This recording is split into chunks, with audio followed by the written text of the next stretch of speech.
Alors bonjour à tous et bienvenue dans cette nouvelle vidéo. Donc aujourd'hui nous allons parler du test de QI parce que c'est important et d'une série de choses, en tout cas je vais pas dire tout parce qu'il y a beaucoup de choses, mais d'une série de choses qui peuvent impacter négativement le test de QI. Alors pourquoi c'est important? Mais c'est important parce que beaucoup de zèbres se disent ah ok, je me reconnais dans le fait d'être zèbre, donc d'être au potentiel, d'être surdoué, donc je reconnais mon fonctionnement est très proche de celui-là, et donc je me pose la question qui est légitime, est-ce que je le suis? Et pour valider tout ça, qu'est-ce qu'on a tendance à faire? On a tendance à se dire je vais aller chez un professionnel ou chez une fédération ou l'autre pour faire passer ce test de QI et en espérant qu'évidemment le professionnel qui vous teste connaît quelque chose en surdouance parce que sinon il va vous dire oui bah tel résultat ou bien éventuellement il va même pas vous donner les résultats par peur de comparaison parce que beaucoup de personnes maintenant se comparent avec le test de QI. Or parfois les résultats obtenus dépendent aussi du type de test que l'on passe, il y en a de plusieurs sortes et ça dépend de l'âge, ça dépend de beaucoup de choses, donc en fait normalement le test de QI quand on le calcule on met toujours votre résultat en rapport avec l'âge que vous avez, c'est important. Donc sur internet et tout ça, c'est pas fait de bonne façon de toute façon. Il y a peu de tests sur internet qui vont être fiables, sachez-le à l'avance. Ça va vous donner une petite indication, mais ce n'est qu'une petite indication. Souvent c'est de la vulgarisation, ce ne sont pas des tests réels de QI qui sont fiables. Alors effectivement, quand on dit test de QI fiable, pour moi déjà c'est une aberration. Je vais vous expliquer pourquoi. À la base, les tests de QI, c'est un test, une passation de test. Le test peut être bien passé ou mal passé, dans le sens où soit vous êtes dans les bonnes conditions pour effectivement que cette intelligence-là, parce que c'est un type d'intelligence en plus, puisse être évaluée et estimée réellement, ou soit au contraire, vous êtes dans de mauvaises conditions. Je vais expliquer quelles sont les conditions dans lesquelles vous pouvez être justement, qui vont diminuer vos résultats. Alors évidemment, quand un zèbre se dit si y a vraiment un enjeu derrière ce test, il y a potentiellement aussi une certaine angoisse, une angoisse qui va être existentielle, puisque forcément si on vous dit ok j'ai 150, 160 de QI, ben là je suis sûre je suis zèbre, c'est évident, déjà à partir de 130, 140, ça dépend des tests, mais voilà, là vous êtes sûr. Si par contre on vous dit bah, en fait t'en as 120, on peut se dire ouais ok peut-être intelligent mais peut-être pas suffisamment et peut-être que c'est pas ça. Ou si on vous dit carrément mais non enfin voilà 100 c'est la moyenne, c'est tout à fait normal, vous avez une intelligence normale, là vous allez vous dire mais je ne suis pas zèbre, c'est pas possible. Et donc vous allez avoir comme ça toute une série de choses et de conséquences évidemment, de ressentis par rapport à ce test, aux résultats éventuels, si on vous dit les résultats du coup, parce que parfois on vous donne des résultats explicatif. Normalement, on doit vous donner une analyse, on doit pas vous donner juste des résultats comme ça et vous dire ok, bah voilà, c'est bon, t'as l'intelligence qu'il faut pour continuer ta scolarité. C'est pas ça qu'on voulait voir. Donc voilà, le test de QI n'a pas été fait dans la même optique, donc ça c'est une possibilité. Donc qu'est-ce qui va impacter le test de QI? Eh bien évidemment c'est l'anxiété, c'est les attentes qui sont démesurées par rapport à ça. C'est le fait que de se dire ok, si j'ai un bon test de QI entre guillemets, donc si je réussis le test ou si j'échoue, ça va vraiment avoir un impact. Alors déjà rien que le fait de se dire réussir ou échouer un test de QI, c'est aberrant en soi. On est dans un système qui est scolaire quand on dit ça. Or un test de QI, on ne réussit pas ou on n'échoue pas. C'est pas ça qu'on regarde. On regarde la faculté de la personne. Et on va regarder aussi si ces facultés-là sont en mesure de se manifester, si vous voulez. Donc quand vous êtes dans un état de stress important, normalement quand on vous fait passer un test de QI, idéalement il faut qu'on vous filme. Donc acceptez s'il vous plaît d'être filmé quand on vous le propose parce que c'est une bonne chose pour vous. Ça veut dire que la personne qui va regarder votre attitude lors de la passation, même si ça peut paraître complètement aberrant de voir quelqu'un comme ça écrire des trucs, on se dit ça doit pas avoir tellement de valeur, on doit pas observer grand chose. Et bien si un psy va regarder tout votre comportemental, tout ce que vous dites en fait au niveau de vos gestes, de votre mimique faciale, de vos mimiques faciales, éventuellement les temps de réaction aussi vont être regardés. Pourquoi? Parce qu'un temps de latence plus long peut montrer qu'il y a un choc. Par exemple, admettons que vous êtes quelqu'un qui avait toujours eu des problèmes avec des profs de mathématiques. Quand on arrive à la partie justement où on vous demande de compter et on vous demande donc de vous servir de ces acquis-là, vous pourriez avoir tout à fait un choc, c'est-à-dire ne pas vous lancer tout de suite dans l'épreuve, alors que la question est simple, que vous sembliez l'avoir compris, vous êtes là comme ça et vous restez un petit peu hébété comme ça, et là on parle vraiment d'un choc à cet exercice-là, à cette partie-là, et donc du coup le psy peut se dire tiens, il y a peut-être eu un problème au niveau en tout cas des calculs mentaux, écrits, etc.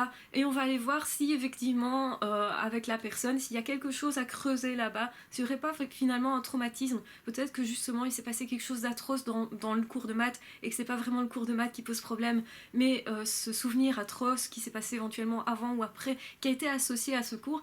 Et du coup, nous, tout ça, c'est des choses qu'on va creuser. Et évidemment, quand on voit quelqu'un qui a été traumatisé, etc., on peut se dire, mais le résultat de cette partie-là, s'il est vachement inférieur aux autres parties, eh bien, le psy, s'il est un peu intelligent en tout cas, et je veux dire un peu à la page à ce niveau-là, va se dire, peut-être que ces résultats-là, je dois m'en méfier parce qu'ils sont peut-être pas, pour cette partie-là, corrects. Si tous les autres les autres testings et tout ça, ils sont quand même au-delà de 130. Et celui-là, il est particulièrement bas, genre 80.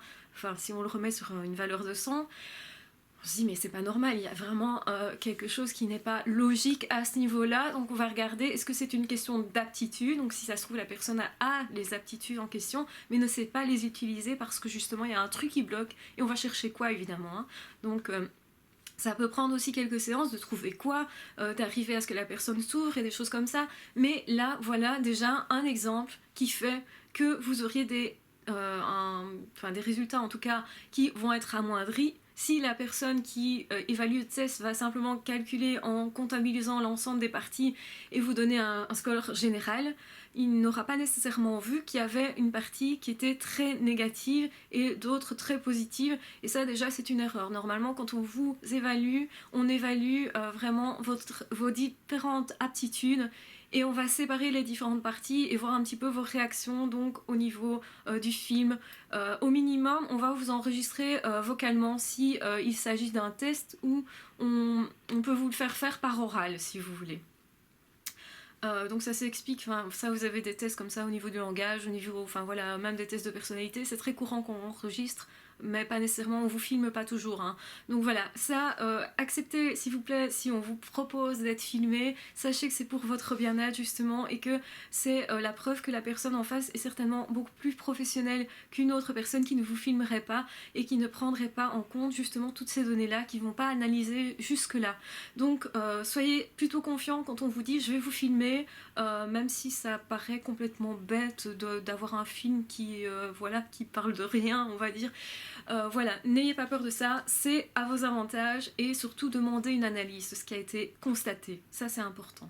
Alors le test de QI, donc oui, on considère que c'est une valeur sûre, etc. N'oubliez pas que ça ne regarde qu'une certaine qualité de réponse, etc. Mais par exemple, on ne va pas regarder votre aptitude émotionnelle par un test de QI.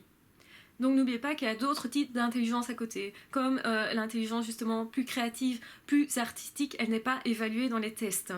Ça reste beaucoup quelque chose de l'ordre du scolaire. Ces tests ont été faits pour évaluer si vous aviez les aptitudes au niveau scolaire pour poursuivre votre scolarité. Donc vraiment, ça reste dans un certain domaine. Soyez bien conscients de ça. Mais du coup, on ne réussit pas, on ne rate pas un test de QI, on a tel ou tel hauteur de QI, mais quand vous avez atteint un certain résultat, forcément on ne peut pas vous l'enlever. Vous ne pourriez pas avoir 120 un jour et puis 90 un autre jour. C'est qu'il y a eu ce jour-là, le jour des 90, un problème quelque part. Mais de toute façon, si vous avez à un moment donné atteint les 120, c'est que vous avez ces aptitudes-là. Maintenant, c'est pas toujours vrai. Si par exemple quelqu'un qui atteint les 90 pourrait tout à fait avoir des aptitudes de 120, mais simplement ce jour-là on n'a pas su les mettre en évidence. Donc il faut bien remettre ça dans le cadre et dire ok, un test de QI ne va pas tout expliquer. Et il y a des zèbres qui échouent au test justement parce que la plus grosse cause de l'échec c'est l'anxiété. Le fait de se dire ah oui, il y a vraiment un truc à la clé, si moi je ne réussis pas ce test, entre guillemets, réussir, à ce moment-là, ça veut dire que vraiment ce n'est pas ça l'explication, que je peux pas être zèbre, que je suis pas surdouée, et même malgré le fait que moi je m'étais reconstruit une identité, j'avais expliqué pas mal de trucs comme ça, alors ça va mettre en péril tout le chemin que j'ai fait, tout le chemin de reconstruction, de confiance en soi, et ça va faire en sorte que le zèbre forcément va douter. Parce que paradoxalement le zèbre il doute beaucoup, beaucoup, beaucoup. Et du coup, même quand il a un test de QI qui va être même satisfaisant, on va dire, au niveau des résultats, il va encore se mettre à douter en se disant oui, mais est-ce que j'ai pas triché, est-ce que c'est pas des données finalement qu'on m'a donné quelque part, que j'aurais assimilé, mais en fait c'est pas de l'intelligence, peut-être que j'ai déjà vu ce test-là quelque part. Alors effectivement, un test de QI, normalement, il ne faut pas le refaire régulièrement parce que alors c'est prouvé que quand même on s'habitue et on comprend quel type de réponse on va donner, etc. beaucoup plus, et donc ça risque de fausser le test aussi, au niveau supérieur à ce niveau-là. Hein. Mais la plupart du temps, ce qui peut fausser le test, c'est aussi avoir une mauvaise relation avec la personne. Donc avec le prestataire en question. On n'a pas confiance en prestataire, on se dit qu'il est peut-être là finalement pour nous juger, nous cataloguer, etc. Et on n'a pas confiance en ça, donc ça va augmenter le stress, et du coup, le stress va bloquer les aptitudes, on le sait tous. Hein. Alors, avoir en face de soi quelqu'un qui vous a dit non, de toute façon t'es pas capable, une perte de confiance en vous juste avant de passer le test, être en train de vivre un deuil, que ce soit par exemple parce que vous venez de vous faire virer par votre petite copine, ça c'est peut-être pas le bon moment pour passer le test. Pareil, si vous venez de perdre quelqu'un de proche dans votre entourage, vous êtes en plein deuil, vous n'avez pas dormi de la nuit, forcément l'insomnie, le fait d'être en deuil, tout ça, c'est pas une bonne période pour passer le test, pour en tout cas se fier aux résultats. Donc peut-être que vous avez obtenu des résultats qui auraient pu être meilleurs dans d'autres circonstances dans ce cas-là. Donc il faut remettre le test vraiment en rapport avec les événements de votre vie à ce moment-là. Et souvent, il y a des situations où on ne sait pas le faire d'ailleurs, parce qu'on ne se rend pas compte nécessairement, même nous, en tant que prestataire, même un prestataire qui est vraiment vigilant et tout ça, il ne se rend pas toujours tout compte de tout, je veux dire. Et du coup, par exemple, un enfant qui vient de se faire battre à la récréation et à qui on fait passer le test juste après pour avoir des résultats médiocres, mais c'est parce qu'il a encore cette attention qui est dirigée vers autre chose.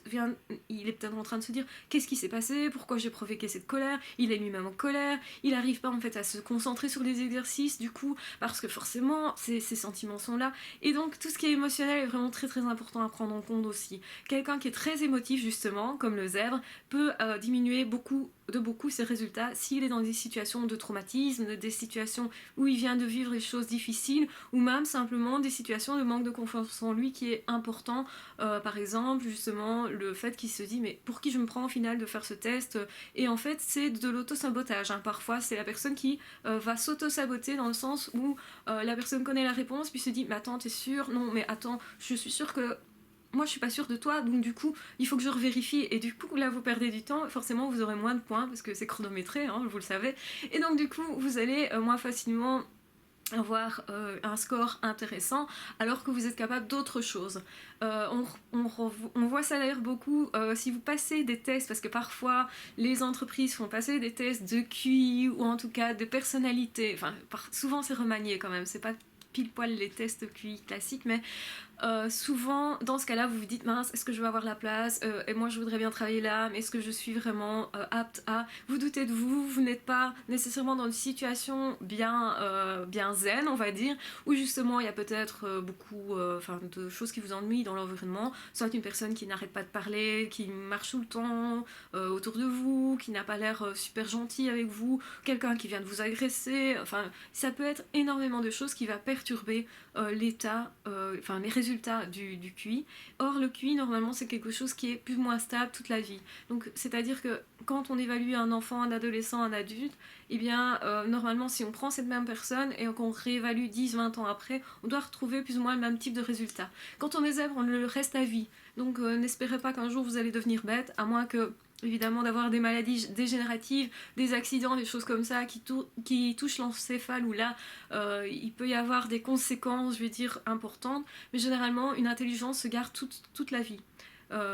Et donc voilà, ne soyez pas trop centrés sur ces valeurs de QI. Tout le monde pense que c'est vraiment des valeurs très très très stables. En réalité, la manière de faire passer le test peut influencer au niveau du résultat. Non pas qu'on va pouvoir vous évaluer, être plus intelligent que ce que vous êtes, ça c'est pas possible, mais par contre on pourrait vous évaluer moins intelligent que ce que vous êtes parce que simplement vous êtes perturbé par quelque chose, parce qu'il s'est passé autre chose dans l'environnement qui fait que genre vous avez le soleil en pleine poire comme ça, et où vous n'avez pas vos lunettes, vous ne voyez rien, forcément vous n'allez pas réussir aussi bien au niveau du test, forcément vous allez aller moins vite, et vous aurez peut-être mal de tête à la fin du test, parce qu'un test de QI ça dure quand même un moment, et donc peut-être que vous allez être aveuglé par le soleil, et du coup vous n'allez pas savoir lire comme il faut. il peut y avoir tellement de choses qui impactent les résultats, mais justement c'est pour ça que acceptez surtout pardon, de vous faire filmer, de vous faire enregistrer, parce que là ça va être visible sur les caméras. Si quelqu'un va faire passer le test et quelqu'un d'autre éventuellement analyse le message non verbal, voilà, forcément la personne va se dire mais enfin pourquoi il plisse les yeux, ah oui mais peut-être qu'il y a un problème de vue là. Ah ouais, mais alors s'il y a un problème de vue, ça veut dire que finalement le résultat des tests n'est pas fiable. Donc là, on va regarder un petit peu, on va creuser un petit peu avec cette personne. Est-ce que vous avez des problèmes de vue? Est-ce que à ce moment-là, vous n'aviez pas éventuellement vos lunettes ou il s'est passé un truc? Et donc je disais simplement qu'une personne pouvait avoir cassé ses lunettes juste avant de passer le test et ça va impacter au niveau des résultats. Donc ça veut dire que la personne qui vous fait passer le test va vraiment devoir analyser tout ce qui est dans votre environnement, tout ce qui est comportemental, essayer de voir ce qui vous ennuie, ce qui ne vous ennuie pas. Généralement faire un entretien au moins avant et après, avant pour voir dans quel état d'esprit vous êtes, et après pour voir aussi analyser les résultats, voir dans quel état d'esprit vous êtes par rapport aux résultats, par rapport à ce qu'on vous rend comme analyse. Donc il y a toujours une analyse, hein, normalement on ne peut pas vous donner juste des résultats comme ça. Parfois certains prestataires ne vous donnent d'ailleurs pas de résultats, justement par peur que vous vous compariez les uns aux autres et que vous estimiez ne pas être assez intelligent au final. Donc ça, bon, ça peut se comprendre encore, mais moi je pense que le mieux quand même de donner le résultat, tout en sachant que c'est un résultat qui est relatif en fonction de votre situation aussi. Hein. Donc voilà, c'est vraiment très très important. Alors test de QI, oui, c'est fiable, ok, on garde ça toute sa vie. Oui, évidemment, si vous avez eu 140, c'est pas que vous avez un QI de 100, hein. Bon, c'est qu'il y a quelque chose d'autre, que effectivement vous êtes zèbre, il n'y a plus de doute possible, mais il y a quand même des résultats qui peuvent montrer un certain doute au niveau du diagnostic, et donc vous ne devez pas vous fixer uniquement là-dessus en vous disant mais attends, j'ai toutes les caractéristiques, je sens bien que j'ai vécu vraiment des choses très similaires, chaque fois que j'ai un zèbre en face de moi, paf, il y a une sorte de symbiose comme ça qui s'installe parce qu'on se comprend tout de suite. Mais si vous avez tout ça, réalisez quand même que il y a quand même beaucoup de probabilités que vous le soyez vous aussi. C'est pas un hasard, loin de là. On ne se reconnaît pas, tout le monde ne se reconnaît pas dans le descriptif des zèbres, justement. Et donc, c'est pas parce que le test de QI s'est mal passé, si par exemple ce jour-là vous étiez tellement anxieux, vous aviez des sueurs froides tout le long du test, vous n'êtes pas arrivé à vous concentrer, et alors après vous avez eu un résultat, je ne sais pas moi, de 115, et vous dites oui, ok, c'est au-dessus de la moyenne, certes, mais pas suffisamment pour me dire que je peux être potentiellement surdouée. Soyez vigilants, remettez donc vos relations, remettez en relation justement vos résultats et ce qui s'est passé ce jour-là. Dans quel état d'esprit étiez-vous? Est-ce que vous étiez particulièrement angoissé? Est-ce que vraiment vous avez vécu quelque chose juste avant qui n'était pas adéquat? Est-ce qu'il y a quelque chose dans la pièce qui vous dérangeait? Est-ce que la relation avec le thérapeute n'était pas très bonne? Parfois ce sont des personnes extérieures à votre thérapeute qui viennent juste pour faire passer le test. Est-ce que ça s'est bien passé, pas bien passé? Est-ce que vous étiez stressé? Vous avez peut-être été très très fatigué ce jour-là ou juste avant? Vous étiez peut-être malade, enfin bon voilà, il y a plein de choses. Si vous arrivez, vous avez la grippe, voilà, vous n'êtes pas dans des bonnes conditions pour faire un test de QI, quoi. Donc voilà, remettez tout ça en rapport et dites-vous, ouais, ok, peut-être qu'il faudra le repasser ce test-là parce que les valeurs, les résultats ne sont pas, parlants suffisamment. C'est pas que ce n'est pas valable tout à fait, mais c'est à remettre en analyse vraiment. Hein.